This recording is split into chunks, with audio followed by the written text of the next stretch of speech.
Olá, pessoal do Café com Leitura e você. Vamos nós aqui continuando na nossa caminhada em busca de riqueza. Apenas dinheiro. Indagarão alguns. Por que escrever um livro sobre dinheiro? Por que medir riqueza em dinheiro apenas? Alguns acreditarão, com razão, que existem outras formas de riqueza, mais desejáveis que o dinheiro. Sim, há riquezas que não podem ser medidas em termos de dinheiro, mas há milhares de pessoas que dirão: dê-me todo o dinheiro de que necessito e encontrarei tudo o que mais desejo. A principal razão de eu ter escrito este livro de como ganhar dinheiro é o fato de milhões de homens e mulheres estarem paralisados de medo da pobreza. O que essa espécie de medo causa à pessoa foi bem descrito por Westbrook Pigler. Dinheiro é apenas concha de molusco ou disco de metal ou ainda pedaços de papel. Há tesouros da alma e do coração que o dinheiro não pode comprar, mas a maioria das pessoas, estando sem dinheiro, não consegue ter isso em mente, mantendo a coragem. Quando um homem está sem nada, jogado na rua da amargura, incapaz de obter qualquer emprego, algo lhe acontece ao espírito, que pode ser observado pelo arcar dos ombros, a posição do chapéu, o andar, o olhar.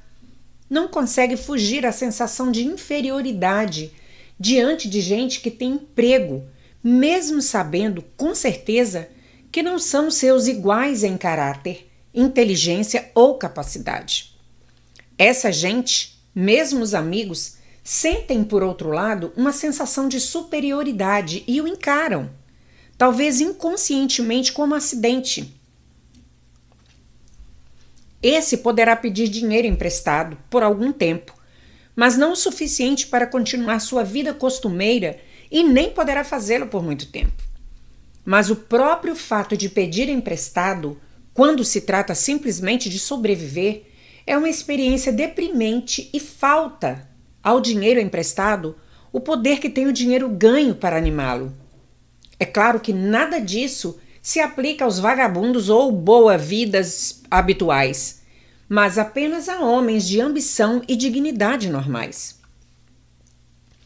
Mulheres nas mesmas condições devem ser diferentes. Nunca pensamos nas mulheres ao considerar os vencidos. Poucas se acham nas filas de caridade, raramente são vistas pedindo esmolas nas ruas e não são reconhecíveis na multidão pelos mesmos sinais patentes que identificam o homem derrotado. Naturalmente, não me refiro às bruxas que arrastam os pés nas ruas da cidade e que são o correspondente dos vagabundos masculinos conformados. Refiro-me às mulheres razoavelmente jovens, decentes e inteligentes. Deve haver muitas delas, mas seu desespero não é aparente. Talvez se matem. Quando o homem está vencido, tem tempo de sobra para se preocupar. Pode viajar muitos quilômetros para ver alguém a respeito de um emprego e descobrir que já foi preenchido ou que é um desses empregos sem pagamento fixo, mas depende de comissão sobre as vendas de alguma bugiganga inútil que ninguém compra, a não ser de dó. Estará de volta à Rua da Amargura sem ter para onde ir. Então anda e anda. Olha para as vitrines das lojas e os luxos inacessíveis, sentindo-se inferior e dando passagem aos que param para olhar com interesse ativo. Vai para a estação ferroviária ou se senta na biblioteca para descansar as pernas e aquecer-se um pouco. Mas isso não é procurar emprego de modo que ele recomeça outra vez. Pode não sabê-lo, mas sua falta de objetivo trairia, mesmo que sua silhueta não o fizesse. Pode estar até bem vestido, com roupas que sobraram do tempo do emprego firme, mas que não disfarçam o abatimento. Vê milhares de pessoas, guarda-livros, funcionários, químicos ou ajudantes de vagões ocupados no serviço e os inveja do fundo da alma. Eles possuem independência, dignidade e masculinidade, enquanto ele simplesmente não consegue se convencer de que é bom bastante. Embora o discuta consigo mesmo e chegue a um veredito favorável, hora após hora. É apenas o dinheiro que faz a diferença. Com um pouco de dinheiro, seria ele mesmo novamente.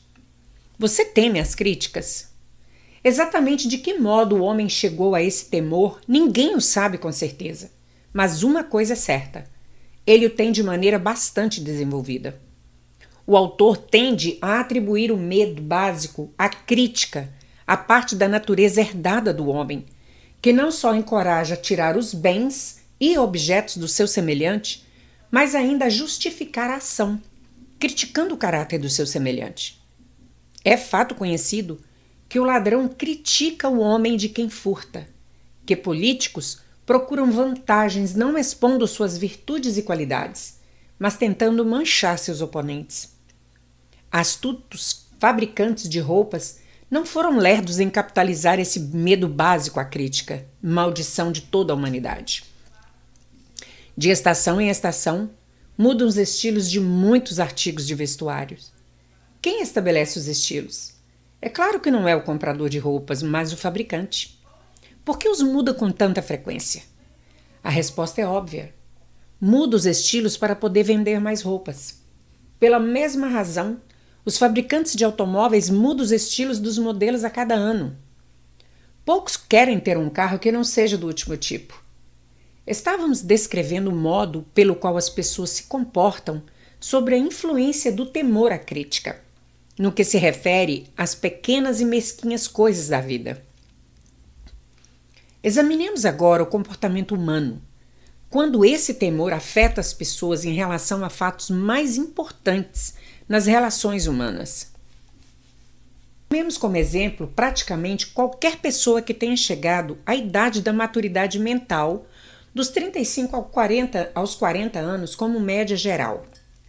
Se pudesse ler-lhe os pensamentos secretos, encontraríamos, em geral, uma descrença muito decidida nas fábulas que inúmeros dogmáticos ensinavam há algumas décadas. Por que é que a pessoa média, mesmo nos nossos dias de esclarecimento, hesita em negar sua crença nas fábulas? A resposta é: medo da crítica. Homens e mulheres já foram queimados vivos por ousarem manifestar descrença em fantasmas. Não é de admirar que tenhamos herdado uma consciência que nos faz temer as críticas. Houve época, e não muito distante, em que a crítica trazia severos castigos. Ainda os traz, em alguns países. O medo à crítica rouba a iniciativa ao homem, destrói-lhe o poder da imaginação, limita-lhe a individualidade e tira-lhe a autoconfiança, causando-lhe danos em centenas de outras maneiras. Pais causam aos filhos, às vezes, ferimentos irreparáveis ao criticá-los. A mãe de um dos meus companheiros de infância costumava castigá-lo quase diariamente com uma chibata, sempre completando a obra com a afirmação: "Você acabará na penitenciária antes dos 20. Mandaram-no a um reformatório aos 17 anos de idade. Crítica é uma forma de serviço que todos têm em demasia. Todos possuem um estoque dela, distribuindo-a de graça, quer a pedido, quer não. Os parentes mais próximos são, às vezes, os piores ofensores. Deveria ser considerado crime, na realidade, crime da pior espécie, os pais criarem complexos de inferioridade na mente da criança por críticas desnecessárias. Empregadores que compreendem a natureza humana conseguem o máximo dos homens, não através de críticas, mas por sugestões construtivas. O mesmo resultado pode ser obtido pelos pais com relação aos filhos. A crítica implanta um medo no coração humano, ou então ressentimento, mas nunca amor e afeição. 7 sintomas que demonstram medo à crítica. Esse medo é quase tão universal quanto o medo da pobreza e seus efeitos fatais, a realização pessoal, principalmente porque destrói a iniciativa e desencoraja o uso da imaginação. Os sintomas principais são: primeiro, acanhamento, geralmente expresso por nervosismo, timidez na conversação e em conhecer estranhos, movimentos desajeitados das mãos e membros, olhares desviados. 2. Falta de equilíbrio. Expressa por falta de controle da voz, nervosismo na presença dos outros, má postura do corpo e péssima memória. 3. Personalidade fraca. Falta de firmeza nas decisões, de encanto pessoal e capacidade de exprimir opiniões com firmeza. Hábito de desviar-se dos assuntos em vez de encará-los. Concordância com os outros sem antes examinar-lhe as opiniões com cuidado. 4. Complexo de inferioridade. Hábito de expressar autoaprovação oralmente e por ações, como meio de disfarçar o sentimento de inferioridade. Usar palavras grandiloquentes para impressionar os outros, muitas vezes sem conhecer-lhes o verdadeiro significado. Imitar outros na maneira de vestir, falar e nos modos, jaquetando-se de realizações imaginárias. Isso dá, por vezes, a aparência superficial de um sentimento de superioridade. 5. Extravagância. Hábito de tentar emparelhar com o Silva, gastando além das possibilidades. 6. Falta de iniciativa. Fracasso em aproveitar oportunidades de progredir, medo de expressar opiniões, falta de confiança nas próprias ideias, dando respostas evasivas a perguntas formuladas por superiores. Hesitarão nas maneiras e no falar, falsidade nas palavras e feitos. 7. Falta de ambição. Lassidão mental e física, falta de autoafirmação, lentidão ao chegar em decisões, facilidade em ser influenciado, hábito de criticar os outros nas costas e elogiá-los na frente, hábito de aceitar a derrota sem protesto ou fugir a um empreendimento sem encontrar oposição, suspeita imotivada dos outros, falta de tato nas maneiras e no falar, má vontade em aceitar a culpa dos erros. Você teme a saúde deficiente? Esse medo tem suas raízes na hereditariedade, tanto física como mental. Está intimamente associado. Em sua origem, as causas do medo da velhice e da morte, porque conduz às fronteiras de mundos terríveis, dos quais o homem nada sabe, mas dos quais ouviu histórias desconcertantes. Existe também a opinião, algo generalizada, de que certas pessoas sem ética fazem negócios vendendo saúde, mantendo vivo o medo da doença. De modo geral, o homem teme a saúde deficiente por causa dos terríveis quadros plantados em sua mente do que pode acontecer se a morte o alcançar. Teme também pela taxa econômica que representaria. Um médico de renome calculou que 75% das pessoas que consultam médicos sofrem de hipocondria, doença imaginária. Já se demonstrou de maneira convincente que o medo da doença, mesmo não havendo a menor causa para o medo, muitas vezes produz os sintomas físicos da moléstia temida. Poderosa é grande e a mente humana. Pode construir e pode destruir. Explorando a fraqueza comum do medo da doença, vendedores de remédios patenteados amontoaram fortunas. Essa forma de engano da crédula humanidade prevaleceu a tal ponto há algumas décadas que uma revista popular fez amarga campanha contra os piores ofensores no negócio dos remédios patenteados. Por uma série de experiências feitas há alguns anos, foi provado que se pode tornar as pessoas doentes por sugestões. Fizemos a experiência pedindo a 3 conhecidos que visitassem as vítimas perguntando: o que é que tem? Se parece estar muito doente. O primeiro geralmente provocava um sorriso e um casual: nada, estou muito bem. Ao segundo, a vítima geralmente afirmava: não sei exatamente, mas sinto-me mal. O terceiro já recebia a admissão franca de que a vítima estava realmente se sentindo doente. Tente isso com algum conhecido seu.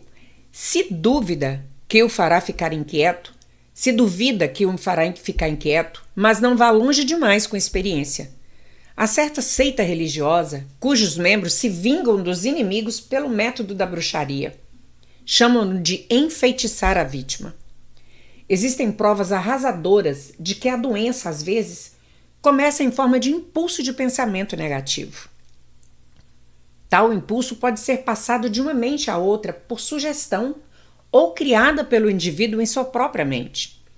Um homem de mais sabedoria do que possa parecer por esse incidente disse certa vez: "Se alguém me pergunta como me sinto, sempre quero responder derrubando." Médicos costumam mandar pacientes para climas novos, porque se faz necessária uma mudança de atitude mental. A semente do medo da doença vive em todas as mentes humanas. Preocupação, medo, desânimo, decepção no amor e nos negócios faz com que a semente germine e cresça. Decepções em negócios e no amor encabeçam a lista das causas da saúde deficiente. Um jovem sofreu tal decepção amorosa que foi parar no hospital. Ficou durante meses entre a vida e a morte. Chamaram um especialista em psicoterapia. Esse mudou as enfermeiras, mandando uma jovem encantadora que começou, de acordo com o médico, a namorá-lo desde o primeiro dia em que entrou no emprego. 3 semanas depois, o paciente recebeu alta, sofrendo ainda, mas de doença bem diferente. Amava novamente. O remédio foi um embuste, mas paciente e enfermeira se casaram mais tarde. 7 sintomas que demonstram medo de doença. Primeiro, a autossugestão. Hábito do uso negativo da autossugestão, procurando e esperando encontrar sintomas de todas as espécies de doença. Gozar de doença imaginária e falando dela como se fosse real.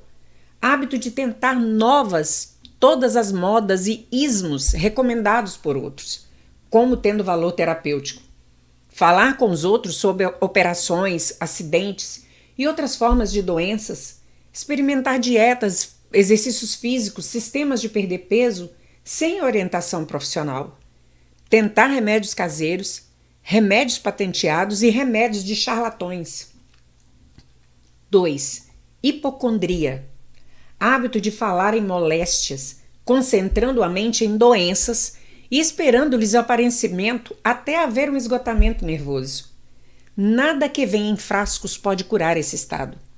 É provocado por pensamentos negativos e somente pensamentos positivos poderão curá-lo. A hipocondria, termo médico para doenças imaginárias, é causadora de tanto dano, ocasionalmente, quanto a própria moléstia poderia causar. Muitos casos nervosos provêm de doenças imaginárias. 3. Indolência. O temor de saúde precária frequentemente interfere com os exercícios físicos corretos e produz excesso de peso, fazendo com que se evite a vida ao ar livre. 4. Suscetibilidade. Medo de má saúde quebra a resistência natural do organismo, criando condições favoráveis a qualquer forma de moléstia que se possa contrair.